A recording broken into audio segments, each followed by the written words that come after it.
Okay guys, sassafras is not very easy to find this time of year. Most of the leaves have fallen and turned. You can barely make the shape of that one out. It's like a club shaped leaf. These get eaten off and browsed pretty heavy early in the fall by the deer and things like that. But there are a couple small ones here. And there's another one beside it, right over there. But these younger trees are really the ones that have the good root bark on them if you can get them up, because usually the younger the plant is, the more powerful it is for medicine. So this piece of root right here and this root bark is what we're actually looking for. I could have dug that up, I snapped it off. There's probably some more down in the ground, but you can smell it just from breaking it off. You can smell the sassafras root berry smell to that. Afternoon guys, Dave Canterbury at the Pathfinder School, back again with another video in our useful and medicinal tree series of the Eastern Woodlands. Today what we're going to talk about real quick is sassafras. And sassafras is one of the trees that I choose to put basically in my toolbox as a useful medicinal tree, really for only one main reason. And we'll get to that down at the bottom. Sassafras has been used for centuries by Native Americans as part of their remedy for fever. It's a very important component in their fever remedies, along with inner bark of the sycamore tree or the heartwood of the sycamore and cherry. But it also has carcinogens in it, so you have to be very careful with sassafras. A lot of old timers like to drink sassafras tea in the summertime. Sassafras tea is very cooling.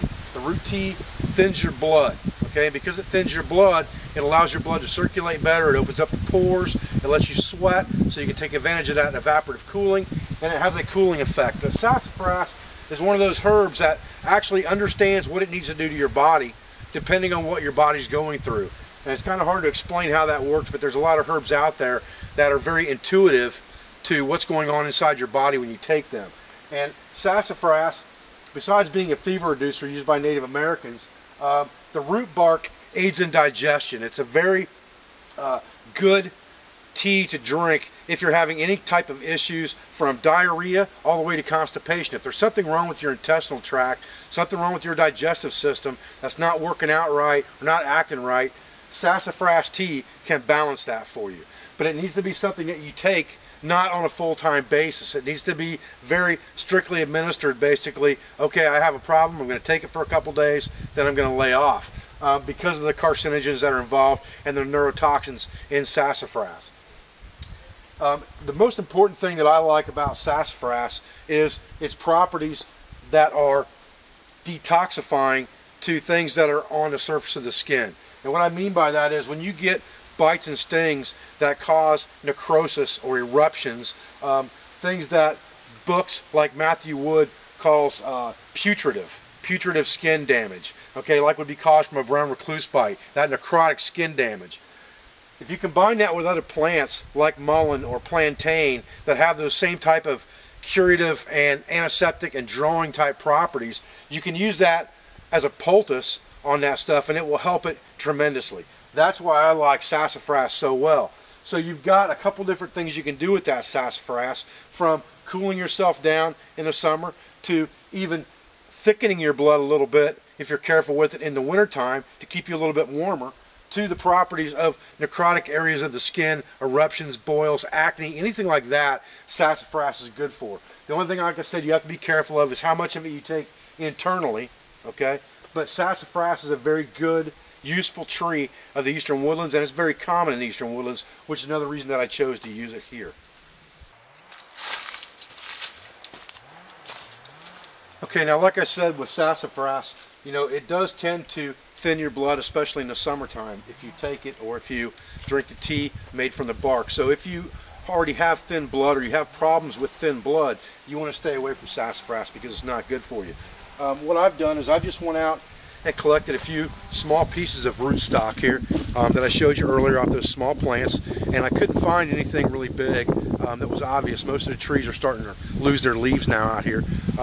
So I just grabbed these off of small trees that were on the ground that still had a couple leaves on them so I could identify them. you're not going to misidentify this root. Once you pick it, it smells just like root beer. Now, you don't want to boil this stuff, because if you boil it, you're going to ruin it. It takes all the good properties out of it if you boil it. So cold teas, cold infusions are better if you're going to drink the tea. What I usually do with this stuff, if I can find the small fresh roots like this that are off very small, you know, baby trees, what I'll do is I'll either just cut it up in a couple chunks or tear it off if I can, and I'll just chew it. And by chewing it, I'm getting all of the essence of that outer bark into my mouth, swallowing the juice, and then after I'm done chewing it up, I'll just spit it out. But that gets everything into my system. It's very pleasant on the palate, doesn't taste nasty at all, very reminiscent of root beer. And then I'll just put these in my haversack, and I'll have them for later on the trail, and I can do that throughout the day, and hopefully that would help with any digestive problems I was having. If I was, you know, stopped up, or if I had diarrhea, anything like that, that would take care of it for me.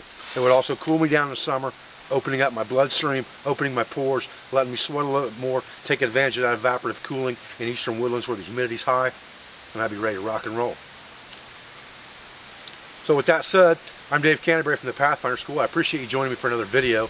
I appreciate your views, I appreciate your support, and I'll be back with another video as soon as I can.